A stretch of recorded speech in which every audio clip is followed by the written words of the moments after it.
Boa noite, queridos. Em instantes começaremos a nossa live com o Cristiano Paixão.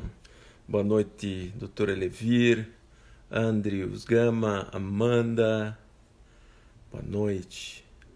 Olá, Cristiano já está por aqui. Vamos te acionar.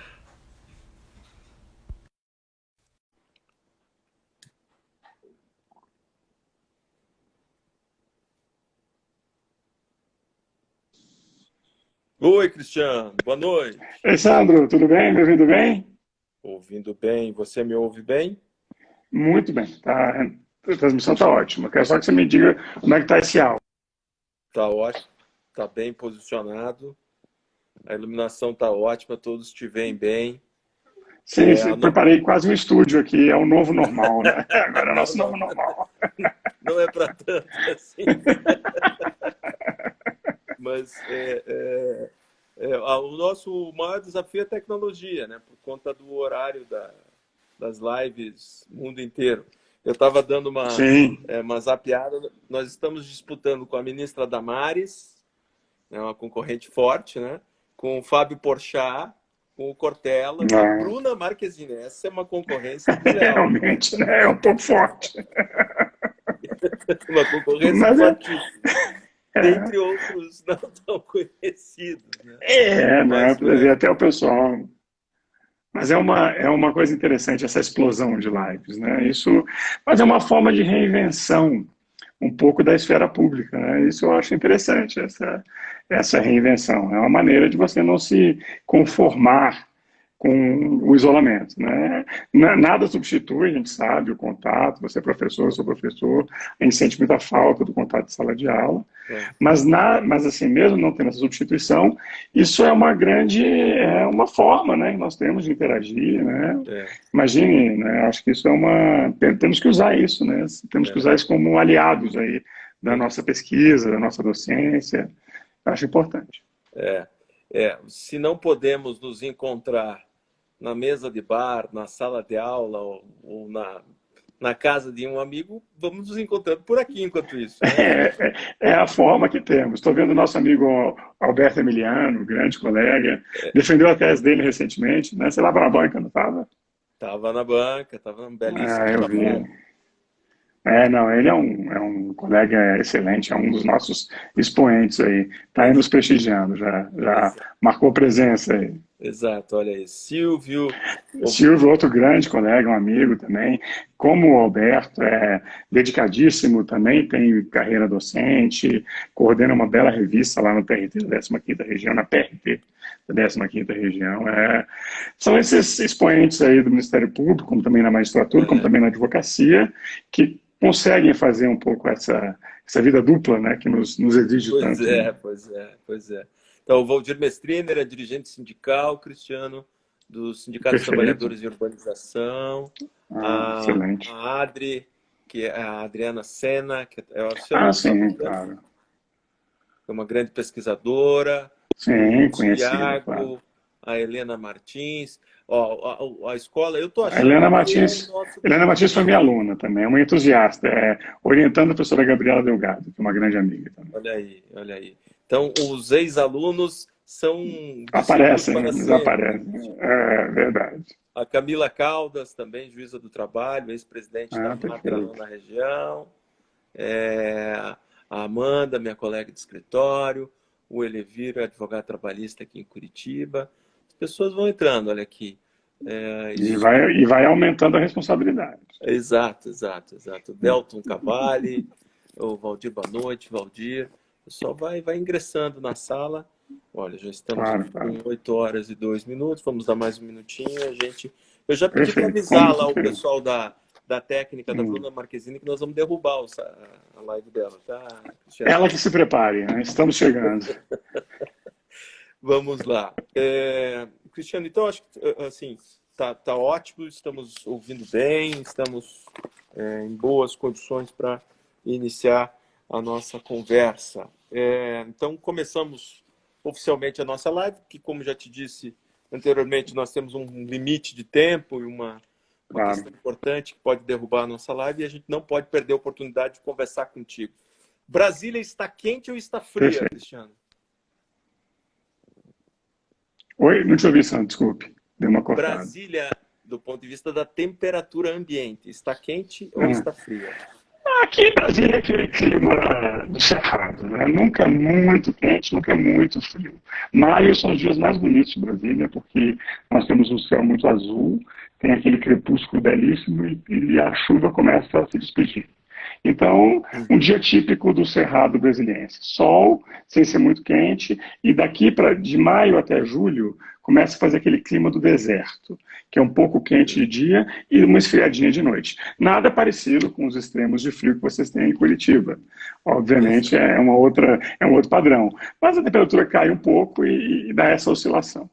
Uhum. Então temos uma conexão Curitiba-Brasília nesse momento. Sem dúvida, sem dúvida. Aqui já o friozinho já começa a pegar nas noites, a gente já vai tendo que se agasalhar um pouco mais. Mas então começamos oficialmente essa live. Eu sou o professor Sandro Lunardi, tenho organizado alguns diálogos sobre direito de trabalho e pandemia, tentando refletir esse momento que nos isolou socialmente, mas não confinou as ideias. É um espaço de iniciativa cultural do Instituto Edésio Passos. Eu sou professor da Universidade Federal do Paraná e temos na noite de hoje o professor Cristiano Paixão, com o tema Emergência, Pandemia e as Relações de Trabalho no Brasil, numa perspectiva histórica. O professor Cristiano Paixão é adjunto da Faculdade de Direito da Universidade de Brasília, integra aquele programa de pós-graduação em Direito, possui ampla experiência docente e acadêmica do ponto de vista nacional e internacional. Na sua formação é doutor em Direito pela Universidade Federal de Minas e mestre pela Universidade Federal de Santa Catarina. Ocupa também o cargo de subprocurador-geral do Trabalho, foi conselheiro da Comissão de Anistia do Ministério da Justiça, coordenador de Relações Institucionais da Comissão Anísio Teixeira de Memória e Verdade da UNB. Cristiano, antes da gente começar e você dar as suas saudações iniciais, eu fui no dicionário e peguei 3 palavras que se conectam e vão discutir muito nessa noite conosco. E comecei com peste. Peste é a moléstia epidêmica que pode causar alto índice de mortandade. Epidêmica, fui para epidemia.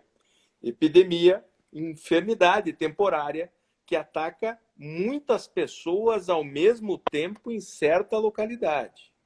Mas não é o nosso caso. Fui para a famosa e conhecida pandemia, que é a doença epidêmica de ampla disseminação.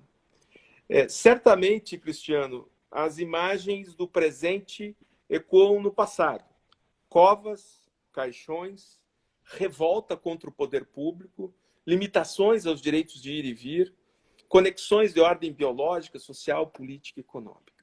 Temos a grata satisfação de contar com Cristiano Paixão nesta noite, que com reflexões apaixonadas fará a nossa alegria dessa noite. Boa noite, Cristiano. Fique à vontade para dar sua saudação Boa inicial. noite, Sandro. Obrigado pela sua introdução muito calorosa, um pouco suspeita, porque somos amigos, nos conhecemos bastante, então, digamos que esses adjetivos eles estão um pouco eivados pela suspeição da amizade, mas mesmo assim, continuamos.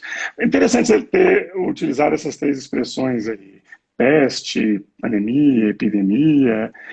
O que é interessante a gente pensar no caso das doenças é que elas têm um componente social e político. Elas têm um elemento muito dramático, complicadíssimo, né? Elas são letais, como você disse aí, em muitos casos a doença vem associada a uma tragédia de perda de um ente familiar, de perda de um ente querido, de perda de um grande amigo, de perda de alguém da família, ou seja, isso envolve, a gente vive esse momento de drama, esse momento de aflição mesmo, e justamente pela gravidade disso é que nós temos que refletir sobre a dimensão ampla das doenças. Elas não são simplesmente micro-organismos que invadem digamos, os nossos corpos e produzem determinados efeitos médicos. Elas também elas geram crises. E crises, por definição, e a palavra crise, você sabe, tem um léxico médico, vem de um termo grego relacionado ao cuidado médico. A crise, ela envolve também uma revelação, pode até usar o termo, ela envolve uma desvelação. A crise faz desvelar todos os nossos problemas. Então, uma sociedade muito desigual vai enfrentar desigualdade na maneira de encarar uma pandemia. Uma sociedade que tem um sistema público de saúde vai conseguir dar uma resposta. Uma sociedade que tem um sistema totalmente privatizado vai dar outro tipo de resposta. Uma sociedade que tem uma liderança forte no seu setor médico, no setor político, vai conseguir responder de determinada forma. Uma sociedade que não tem essa liderança vai sofrer os efeitos da falta dessa liderança. O que eu quero dizer é que as doenças, elas nos colocam, digamos, no epicentro daquilo que nós somos. Por isso que é interessante a gente refletir, e você puxou um pouco por esse lado da história, porque a história é isso, a história é essa discussão sobre quem nós somos. A história é, digamos, aquilo do que nós somos feitos. É uma certa imagem comum associa, às vezes, história com algo que ficou no passado, com o estudo de coisas passadas, ou história como se fosse uma espécie de depósito de coisas antigas. E a história é o contrário disso, né? A história é aquilo que nos impele para o futuro com um olhar para o passado. É aquilo que faz com que nosso presente seja ressignificado. Então eu proporia, né, nessa nossa conversa, que a gente compreendesse um pouco de como o Brasil enfrentou pandemias, enfrentou situações de crise, de emergência sanitária, a partir do hoje, a partir da crise que nós enfrentamos hoje. Isso pode iluminar alguns caminhos para nós aí. Uhum. Eu acho que isso que você traz é muito importante, né? Nós acreditamos que o passado seja algo empoeirado ou escondido em alguma biblioteca, mas às vezes o passado é se olhar no espelho, né? Porque mesmo os nossos rostos apontam o que fomos no passado, né? E, de modo indelével marca a nossa vida e a nossa trajetória, se é assim nos seres humanos, nos biológicos e como não nas ciências sociais e na história. Cristiano, a gente vai demarcar do ponto de vista histórico algumas questões epidemiológicas e pandêmicas, né? No último século, nos últimos 120 anos, basicamente, que é o século XX, e agora, evidentemente, a Covid no século XXI. E como você trazia na sua intervenção introdutória, qualquer alteração que você tenha numa sociedade em determinado momento, você, evidentemente, altera, muda, tira os fluxos do lugar. E eu queria começar com você, na sede da República, então, o Rio de Janeiro, 1904, o primeiro caso, no século XX, que trata de uma desorganização social a partir de um evento sanitário, que é a revolta da vacina. Como é que essa questão se deu naquele momento histórico e como é que impactou, sobretudo, aquela sociedade, né, a capital da República, e quais são as possíveis ligações do passado e do presente nesse episódio, Cristiano? Uma excelente pergunta aí, Sandro. A gente fala desse período de 1904, ele parece remoto para nós. Mas se a gente analisar os dramas que foram vividos naquela época, aquela época tem algo a ensinar para nós. Dessa sua ideia de você dizer que a história está presente em nós, nos deixa marcas indeléveis, eu diria até mais, a história pulsa em nós. Numa época de tantas metáforas médicas, a gente pode associar a história como esse sangue que corre. A história não como um sangue, por exemplo, dos feridos de guerra, não como o sangue dos derrotados da história, mas o sangue como fluxo de vida. A história é aquilo que pulsa em nós porque está vivo. Então, exatamente nesse sentido, vamos pensar. Rio de Janeiro, 1904. Ali nós temos um país que está, digamos, se definindo como nação. Pouco tempo antes havia ocorrido a abolição da escravatura, um ano depois a proclamação da República. Aí temos uma série de conflitos, temos uma série de insurreições, temos Canudos, temos a Revolta da Armada, temos a Revolução Federalista no Rio Grande do Sul, e agora o nosso foco se volta para o Rio de Janeiro. Que cidade é essa, o Rio de Janeiro? Uma cidade que era uma antiga capital imperial, com seu centro histórico, com aquelas ruas estreitas, com aquelas construções antigas, com aquele porto com um calado baixo e com uma chegada confusa no chamado Cais do Valongo. E nós temos uma cidade que precisa se modernizar. E aí o que acontece?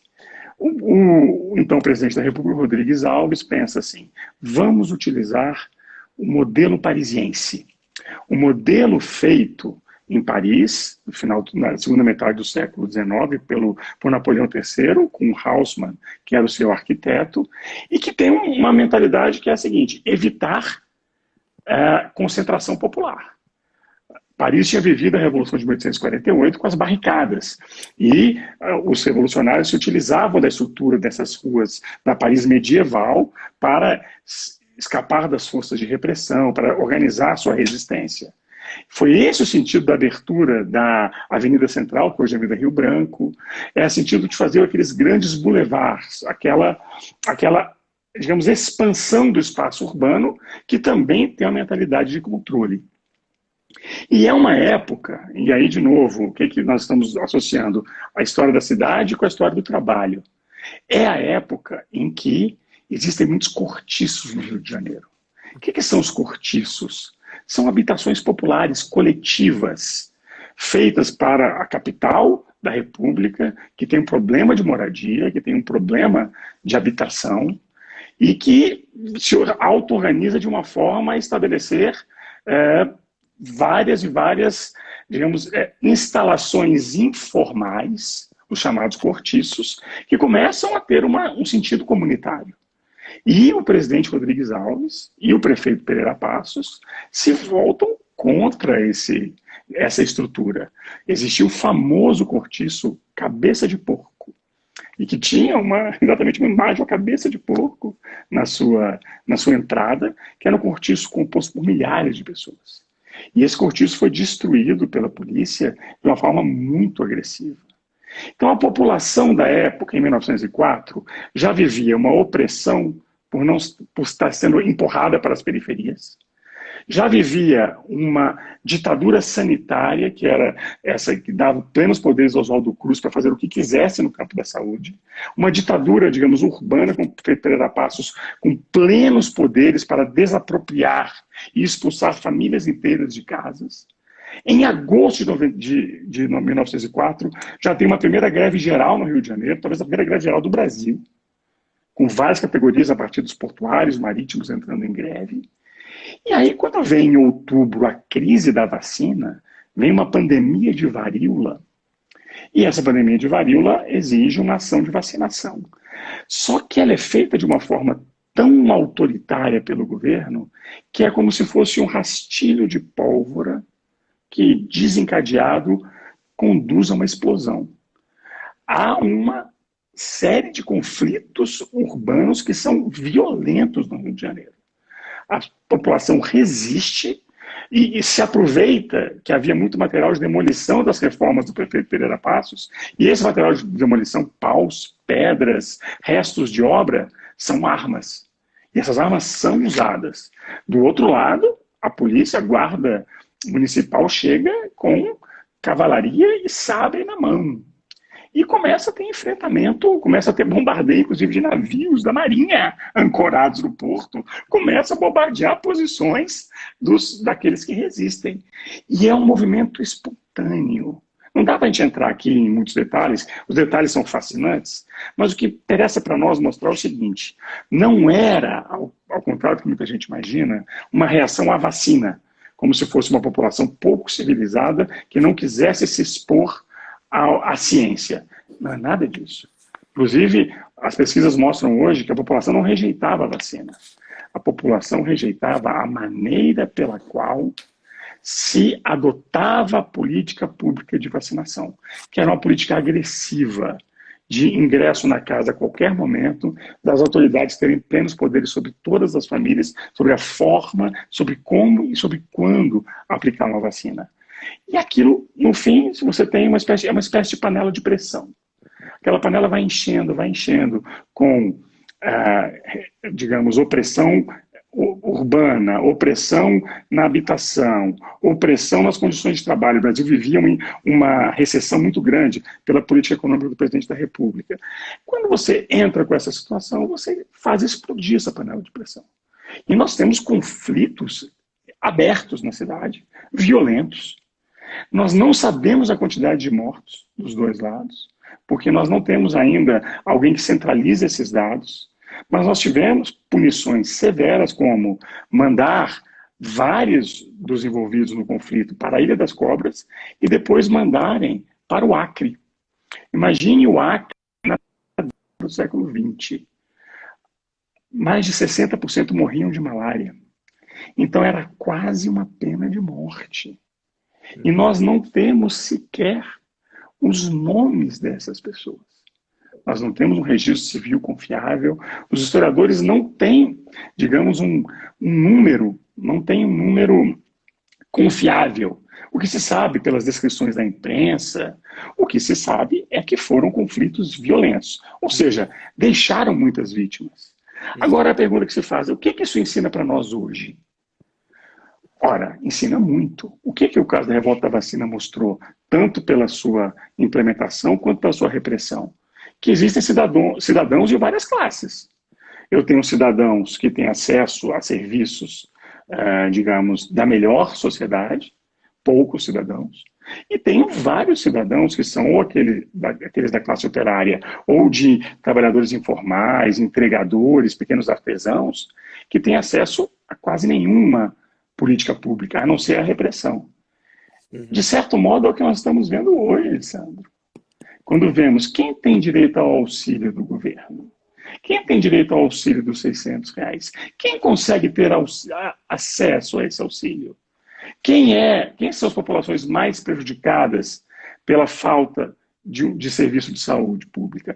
É a população justamente de informais, de trabalhadores que estão, digamos, nas classes inferiores de uma sociedade que ainda é, infelizmente, desigual. Nós temos nos dois casos uma pandemia de doença viral. A varíola era causada por um vírus. O Covid-19 é causado pelo Covid-SARS-2, que é também um vírus. Então, isso nos permite, é como se fosse uma tela que nos permite ver essas, digamos, diferenças, permite ver essas nossas falhas, essas nossas, digamos, manchas de ausência de políticas de igualdade.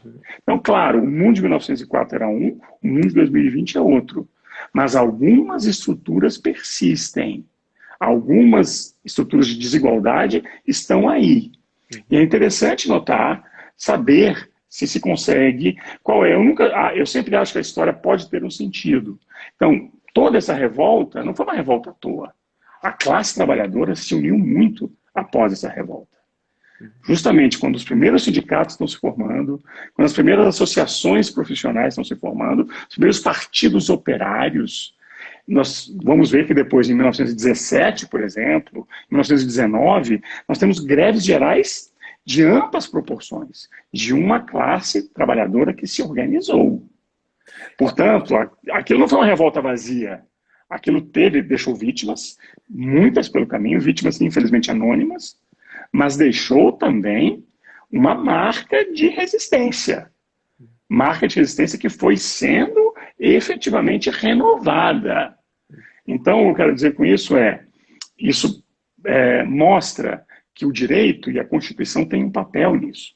A Constituição de 1891, que era a que vigorava na época, era uma Constituição que quase não tinha caminhos, formas de participação social. Explodem essas revoltas. Quando a população rural se revolta em Canudos, no Contestado, quando a população urbana se revolta na revolta da vacina e depois em vários outros distúrbios, o que ela quer? Ela quer se comunicar politicamente. Então, o que está em jogo ali é a comunicação social e política. Como o que está em jogo hoje é a comunicação social e política. Toda a crise, né, Cristiano, e essa crise fez emergir o Brasil real. Veja só, né? As pessoas, para acessar um benefício governamental, se deparam com exclusões do ponto de vista das mais bizarras possível. As pessoas não estão incluídas no cadastro, elas não existem para o governo federal, portanto, sequer possuem documentação, são indocumentados. Essas pessoas não existem para o fisco, né? Portanto, não têm CPF, estão indocumentados perante a Receita. Essas pessoas não têm inclusão sequer, muito menos bancária, porque não têm renda para serem aceitas nas instituições financeiras. E o mais grave, não tem inclusão sequer digital, porque não conseguem acessar tecnologias. Então, a crise do Covid no tempo presente nos aponta um Brasil real, que é desconhecido de grande parte da população, é desconhecido de grande parte do governo, e que essa crise sanitária fez emergir esse processo todo. Nesse momento, Cristiano, contamos com 26 pessoas na nossa sala. Eu vou registrar a presença do Henrique, vou fazer, então, como te disse, como aqueles radialistas do interior, registrar a nossa Muito audiência. bem. O Henrique, Muito o bem. Elias, o Jefferson, a Denise, minha colega de escritório, a doutora Suzana, que fala de Cascavel, a Eliana, o Zé Santos, a Valesca, o Manuel, que fala de Portugal, o Lucas, o Sérgio, a Celina, a Ana Ribas, a Hilda Brzezinski, que é juíza do trabalho aqui de Curitiba, a Liana, a Manuela, a Elina, o Claudinei, o Nelson, o João, o Petrônio. Você falava do Rio de Janeiro, mas Sayonara Grilo, nossa querida colega Sim, professora, claro. nos Grande amiga, acompanhava claro. atentamente. O Plantão Trabalhista, o Aldair, a Dani Dinali, o César Sanson, que é nosso colega, professor da Sociologia do Trabalho da Universidade Federal do Rio Grande do Norte, a Renata, o nosso querido amigo, meu colega aqui, professor Marco Seral, e o Noah Piatã. Vários registros e seguimos nessa caminhada panorâmica, nesse trem que fez a sua primeira parada na estação Revolta da Vacina. Seguimos para a segunda parada no mesmo Rio de Janeiro, não é isso, Cristiano? E conversamos sobre a segunda epidemia. Veja, num lapso aí de 10 anos, o Brasil atravessa por duas grandes epidemias. Primeiro, a revolta da vacina e agora a gripe espanhola. Cristiano, nos ajude. A gripe espanhola veio da Espanha? Começou na Espanha? Como é que se Não, conta essa vamos história mal esclarecer isso. contada? O nome já é Se algo assume uma interessante, né? responsabilidade que não é sua. Existe quase um consenso hoje que essa gripe nasceu nos Estados Unidos. Ela era o vírus que causou essa gripe espanhola era o vírus da influenza normal, ou seja, um vírus normal da gripe que acaba sofrendo uma mutação e infecta soldados americanos nos campos de treinamento do exército americano, soldados americanos que se preparam para ir lutar na Primeira Guerra Mundial. E carregam com eles esse vírus com essa mutação. E a Europa, então, acaba sendo, de certo modo, tomada por essa epidemia, por essa pandemia de gripe. Como que a Espanha entra nisso? A Espanha era um país neutro na Primeira Guerra Mundial. Ou seja, ela não tomou parte dos confrontos, uma guerra completamente sangrenta, com armas químicas, uma guerra difícil. Mas o que acontece? A Espanha, como não tinha tropas, não tinha interesse geopolítico, se suspeitava que ela tinha simpatias pela Alemanha, mas nada muito explícito, a Espanha começa a noticiar essa gripe. Muito mais do que os outros países envolvidos no conflito, Inglaterra, França, Alemanha, digamos, em estado terminal, o Império Austro-Húngaro, porque eles não queriam diminuir o moral das tropas e não queriam também distrair, digamos, o esforço nacional. Isso é uma guerra com forte conteúdo nacionalista. Eles não querem que isso interfira no esforço de guerra das nações. Então a Espanha começa a tratar mais fortemente desse tema. E aí a gripe, então, acaba sendo associado com isso. Dizem que a Inglaterra teve um papel nisso. Talvez chateada com essas simpatia da Espanha pela Alemanha na Primeira Guerra, começou a espalhar essa ideia de gripe espanhola. Mas, de Uma fato, fake a news, uma Espanha... fake news. Para você ver que nem tudo é tão novo assim, né? Na verdade. Já temos uma guerra de informação nesse período. Então, esclarecido aí, está esclarecida essa origem. Agora, uma tragédia. Não se tem também noção de número de mortos, mas se calcula entre 50 e 100 milhões de mortos no mundo. É uma coisa impressionante, assim. E nós temos um histórico muito forte na Europa, grandes artistas como Gustav Klimt, grandes pintores como Egon Schiele, que ele morreu com 27 anos, sua esposa, seu filho de 8 meses, como Max Weber, grande sociólogo, todos nós lemos na pós-graduação, é uma das vítimas de complicações da gripe espanhola. E essa conta poderia andar muito. Agora, imagina você quer saber sobre, no Brasil, como é que se deu isso tudo, né? Como ela chega no Brasil, Cristiano? Esse é um dado interessante também. Chega de navio. Um navio que parte de Liverpool, um navio chamado Demerara, para no Porto de Lisboa e aporta no Porto do Rio de Janeiro. Já se sabia que havia esse risco de trazer a gripe espanhola. Mas, de novo, a falta de preparação das autoridades, de novo, a tendência a minorar os efeitos. Havia pessoas que não acreditavam, diziam que não acreditavam que existiam micróbios. E, com isso, se deixa esse navio aportar no Rio de Janeiro. E ele acaba sendo, obviamente não só ele, porque o Rio de Janeiro, o Brasil fazia comércio com outros países, tinha navegação, era possível que chegasse de outras formas, mas ao que parece essa foi a principal porta de entrada, porque havia vários passageiros e marinheiros infectados com a gripe espanhola.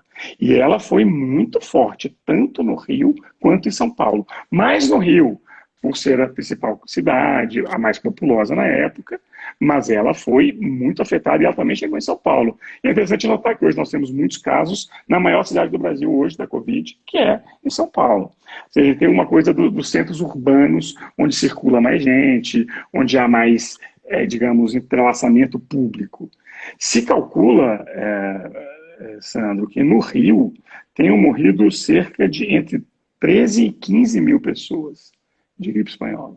Em São Paulo, 5.300. No Rio de Janeiro, para você ter uma ideia, 600 mil pessoas pegaram a gripe espanhola. A mortalidade dela era baixa, como você pode perceber, de 1,3% a 1,5%. Mas o que é interessante na gripe espanhola também, para nós, o que nos ensina, são aqui de novo, a postura negacionista das autoridades de saúde. O governo Venceslau Braz se recusa a reconhecer o perigo da gripe.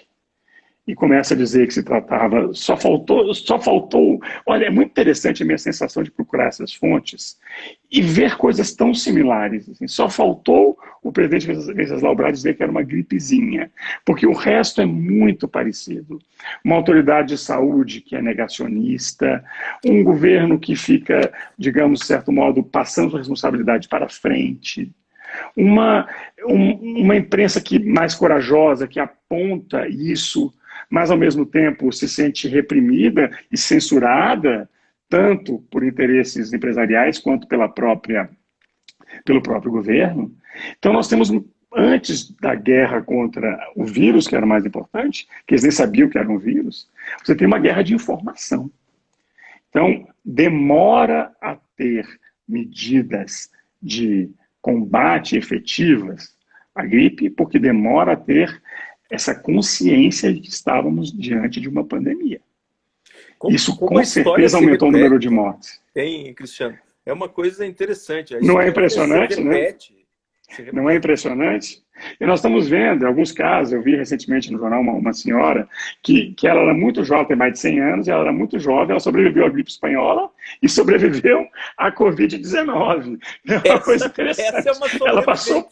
Ela é forte, ela passou por 2 pandemias, assim. E é interessante a gente notar isso. Olha, existe um grande historiador chamado Carlo Ginzburg, Ele fez um livro belíssimo chamado O Juiz e o Historiador. É um livro em que ele fala de um processo que existia na Itália nos anos 80, 90, que era um caso relacionado aos anos de chumbo na Itália. Só que Ginsburg é um especialista em processos inquisitoriais do século XVI. É interessante como ele começa o livro dele. Ele começa o livro dele dizendo assim: uma sensação de vertigem. Ele dizendo que ele sentiu uma sensação de vertigem, porque ele lendo os anais do processo penal italiano dos anos 80, 90, ele começou a se lembrar dos processos inquisitoriais do século XVI. O processo penal italiano era tão inquisitorial que lembrou os processos do Santo Ofício. Então, quando a gente vê um pouco essa reação das autoridades públicas à pandemia da gripe espanhola, a sensação é de vertigem. Isso aconteceu há mais de um século e continua a nos, de certo modo, a nos assombrar. Por isso que a história ela é presente, porque ela revela essa dimensão dessas camadas de passado, presente e futuro. Então, o que acontece? A primeira coisa que a gente vê quando analisa a gripe espanhola é isso: a dificuldade do governo, tanto do governo central quanto das esferas estadual e municipal, de se dar conta que estão lutando contra uma pandemia, apesar de todas as evidências em sentido contrário. E aí nós temos, até que isso aconteça, nós temos centenas de milhares de casos. E esses casos têm uma faixa etária. Sabe uma outra coisa que eu encontrei nos anais? Um ditado popular dizendo, parece uma autoridade do governo dizendo, é uma gripe limpa velhos. Como se fosse uma gripe só para a população mais idosa. Não propôs isolamento vertical também? Mas só não usou o termo, mas a ideia de que é uma pandemia que vai atingir apenas alguns vulneráveis, a gente vê acontecendo hoje. É assustador, porque mostra uma falta de empatia com essa camada da população. Mostra essa ideia de que existe uma população descartável. Então, é muito impressionante analisarmos essas fontes históricas e nos depararmos com o hoje. Então, eu acho que uma certa obrigação que nós temos, eu a partir de agora, nos meus cursos de História do Direito, quando voltarmos a dar aula, nossas faculdades estão aí com o calendário suspenso, é a de introduzir um pouco esses temas de forma mais aguda. Vamos compreender, vamos pegar jornais da época, vamos pegar cronistas, por exemplo, a Revolta da Vacina. Lima Barreto escreveu muito sobre a Revolta da Vacina, nos seus diários, em algumas crônicas. Então, a casa da gripe espanhola, vamos pegar a imprensa da época, ver como a serviço como a Careta, como os jornais tratavam desse tema, para compreender como eles se colocaram naquele contexto e como nós nos colocamos no nosso contexto. Mas, eu acho isso sensacional. Nessa segunda estação da história, a gente pôde perceber que o passado e o presente guardam uma sintonia que a gente não faz ideia de como os argumentos se repetem, né? Isso que é o mais impressionante.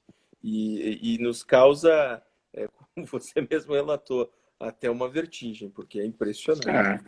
E tem um outro dado também, tem uma ligação entre 1904 e 1918. Havia na população, especialmente a população urbana do Rio de Janeiro, uma grande desconfiança em relação à ação das autoridades. Por quê? Por conta desses abusos que a gente viu ali anteriormente. Então, existe uma memória, digamos, de abusos. Então, nós tínhamos um contexto em que qual deveria ser o papel das autoridades públicas? Esclarecer. Ninguém queria morrer de gripe. Com certeza, campanha de esclarecimento, formas de informação salvariam vidas, mas isso de fato não aconteceu. Então nós vemos aqui como a história vai se acumulando, são sedimentos. E você veja, né, você toca numa questão que não existe, olha só, não existe no momento uma campanha Ministério da Saúde. Não existe uma campanha promovida pelo Ministério da Saúde, não existe.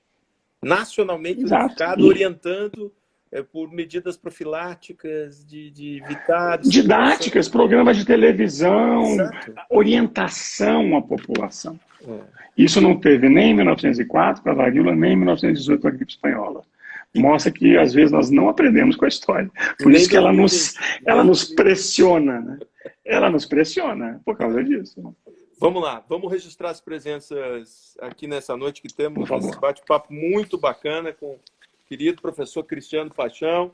Temos a presença do Joãozinho, que é um advogado trabalhista de São José dos Pinhais, a Gabi Porto, o Jonatas, nosso querido colega professor Sidney Machado, o Breno, o CCEOP, a Ellen Razan, que será a minha entrevistada da próxima quarta-feira, uma grande advogada trabalhista de Minas Gerais, o Marcos Sim, Dantas, claro.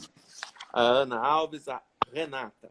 Antes da gente partir para a próxima estação, mais verde-oliva, Cristiano, eu queria te É perguntar, verdade. nesse momento de isolamento, como é que você enfrenta, às vezes, a nostalgia, a saudade, né, nesses momentos que a gente tem, de noite ou na hora do almoço?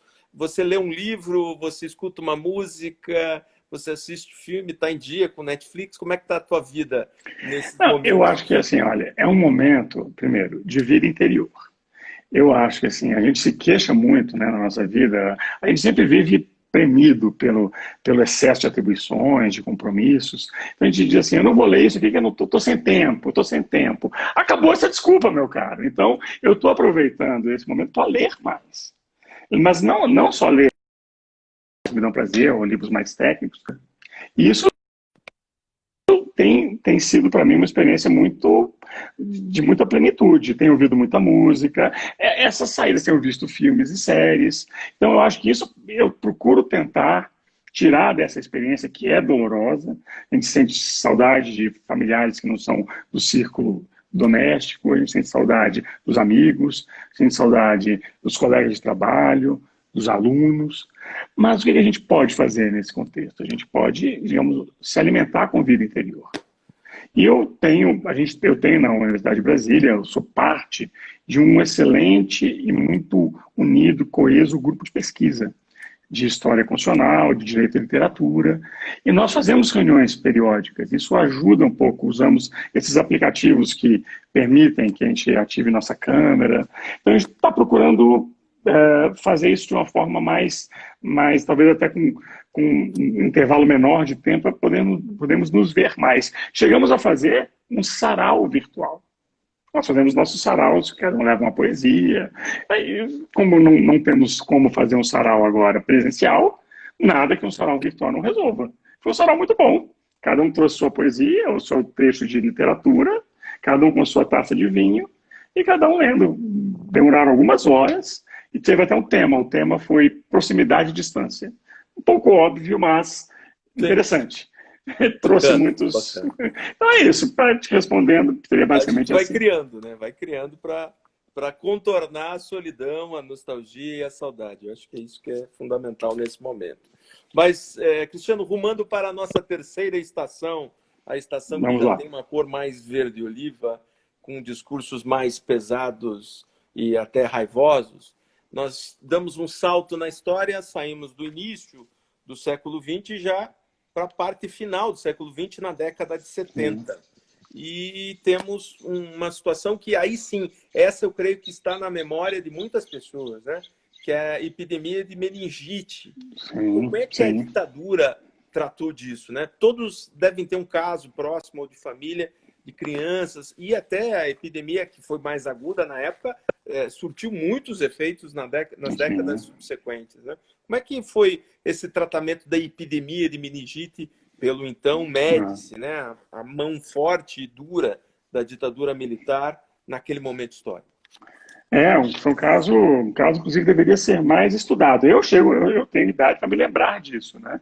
Porque eu era criança, estudante, e me recordo, é uma das minhas lembranças mais antigas, sim, de dias que não houve aula, me recordo depois da campanha de vacinação, que acabou acontecendo de modo muito tardio. Eles deveriam estudar mais isso, sabe, Sandro, porque foi uma coisa impressionante. Foi uma epidemia em dois tempos diferentes. Uma começou em 71, em abril de 71, de meningite meningocócica tipo C, e uma de tipo A, que é essa que nós lembramos um pouco mais, que começou em maio de 74. Mas digamos que assim, é o mesmo movimento digamos assim, de epidemia. Assim, de novo, nós temos poucos dados, nós não tínhamos um SUS nessa época para contabilizar esses dados, né? Veja a diferença que faz isso, né? Nós não tínhamos esse acesso aos dados, alguns pesquisadores, médicos, historiadores, têm procurado refazer esses dados. A informação que eu tenho é que existiram, no Brasil, 67 mil casos, sendo que 40 mil em São Paulo. São Paulo foi a cidade mais atingida. E, ao que tudo indica, uma matéria do Globo de final de 74, ou seja, no fim da segunda epidemia, fala de cerca de 2.900 mortes. Quer dizer, uma doença aí, assim, uma doença muito dura. A meningite é uma inflamação na meninge, né, na camada que protege o cérebro, uma inflamação que muitas vezes não podemos deixar de contar não só os óbitos, mas como as sequelas também, porque muitas vezes ela deixa sequelas em crianças para o resto da vida. E aqui é o melhor exemplo de que o maior inimigo da saúde pública é a ditadura. Porque o que aconteceu? Quando chegam os primeiros casos, abril de 71, o Brasil vive o chamado milagre econômico, que sabemos depois não tinha nada de milagre. Na verdade, era um plano muito mal organizado, mas que teve um primeiro momento, digamos, mais de maior euforia, depois gerou um quadro de recessão com inflação, que condenou o Brasil a uma década perdida economicamente. Mas o governo, exatamente do ex-presidente Médici, não quis divulgar a epidemia, para não, digamos, comprometer, digamos, o compromisso, comprometer o vínculo, comprometer digamos, a união nacional em torno, né, do governo. Então, o governo passou a negar a existência dessa epidemia e passou, como isso era a época da censura, a censurar as notícias que saíam na imprensa. Inclusive, proibindo que médicos dessem entrevista a jornalistas, porque eles não poderiam falar sobre a doença. O Hospital Emílio Ribas, até hoje, um centro de referência em questão epidemiológica em São Paulo, foi o centro, digamos, de tratamento em São Paulo, chegou a contar com 1.200 pacientes internados, uma estrutura que foi ampliada, depois não deu conta, tiveram que abrir leitos em outros hospitais, mas sempre o governo sempre escondendo que houvesse uma epidemia. Houve, nessa época, uma capa da revista Veja, em 72. Nessa época, a revista Veja era uma revista muito diferente do que ela ficou depois. E ela dá uma capa corajosa, falando, inclusive, sobre a epidemia da desinformação. E o que nós tínhamos? Nós tínhamos algumas matérias em alguns jornais que eram jornalistas que tinham fontes médicas que falavam em off, falavam sem se identificar, para poder mobilizar. E isso que aconteceu? Quando você tem bloqueio de informação, o que você tem? Boatos, digamos, pânico público. Então as pessoas andavam com os vidros fechados nos carros, evitavam a área do Hospital Emílio Ribas, por achar que podia se contaminar por estar andando ali por perto. Havia, inclusive, receitas caseiras de cânfora para tratar a meningite, justamente por quê? Porque não havia, digamos, informação. E, como a gente viu por esses números, muita gente foi afetada, muita gente morreu. E nós temos aí, de novo, isso, né? Essa proteção, como se, normalmente, quando uma ditadura se protege, isso é à custa de alguém. Normalmente das classes menos favorecidas, que mais uma vez pagam com essa desinformação. Então, o que nós tivemos ali? Só em 75, quando não foi mais possível esconder, é que o então presidente Geisel assume, ele assumira o cargo em 74, mas assume a pandemia e promove uma campanha de vacinação. Não que eu ache que Geisel fosse um ditador mais generoso que Médici. O ditador é sempre um ditador. Geisel sabia de torturas, ordenou torturas e mortes. Geisel, nesse sentido, é tão sanguinário quanto Médici. Mas, de certa forma, não foi possível mais colocar esse véu sobre a população. E aí se começa uma campanha de vacinação maciça. Eu me recordo disso. Se chegava nas escolas com uma pistola, era até um pouquinho assustadora a cena, porque era uma pistola, mas era uma forma de aplicar a vacina. E claro que os casos começam a cair. Aí você tem uma outra postura. Houve momentos em que não houve aula, até hoje não se sabe se o adiamento dos Jogos Pan-Americanos de 75 se deve a essa epidemia ou não. Esse no Brasil foi no México, esse em São Paulo. Mas, assim, há aí uma consciência disso. Os casos continuam, tem rebotes de casos ao longo de toda a década de 70, mas o número cai gradativamente de forma sensível após a vacinação. Então, de novo, esse binômio desinformação com combate à epidemia. Cristiano, isso vem se repetindo e até uma das pessoas que participam pergunta, né? Por que o da Costa? Onde foi que erramos para repetirmos reiteradamente os erros do passado? Qual é o papel de nossas elites políticas, econômicas e intelectuais nesses erros reiterados? Eu acho que são reflexões muito bacanas. E só para registrar, Sim, finalmente, claro. A gente fala um pouquinho disso daqui a tempo, pouco, por exemplo. o nosso tempo já está rumando para o Falta final. quanto? O Falta Paulo muito? Cruz, o da Costa, o Jobs Lima, Mulheres do Compliance, a Manuela, a Pietras, a Miriam e a Lori Castro. Acho que refletir sobre a doença, na verdade, é pensar sobre a vida, né, Cristiano? Quando a gente pensa e denuncia esses erros do passado, ou a desinformação, ou uma postura autoritária, é porque a gente quer corrigir o futuro, para que as pessoas tenham direito à saúde, a saúde com plenitude e com políticas públicas de amparo. E chegando na nossa última estação, porque o nosso tempo agora vai ficando bem esticado, Cristiano, na última estação no Brasil do presente, o Brasil que perdeu um pouco do verde-oliva, mas está meio desbotado, mas apareceu novamente o verde-oliva no Planalto Central. Como é que você consegue estabelecer um fio condutor entre esses 3 casos anteriores que relatamos e o momento do Covid? Eu sei que você já foi destacando alguns elementos, mas para que a gente possa, nesses 5 minutos finais, estabelecer como o Brasil tratou de doenças e epidemias e o seu povo, Cristiano. Olha, nós temos hoje uma coisa que nenhuma das epidemias anteriores nós tínhamos, que é um sistema único de saúde. Eu não canso de frisar a importância que o Brasil é. O Brasil é um exemplo para o mundo com o SUS. O Brasil é o único país com mais de 100 milhões de habitantes que tem um sistema inteiramente público e universal de saúde. Isso não é pouca coisa.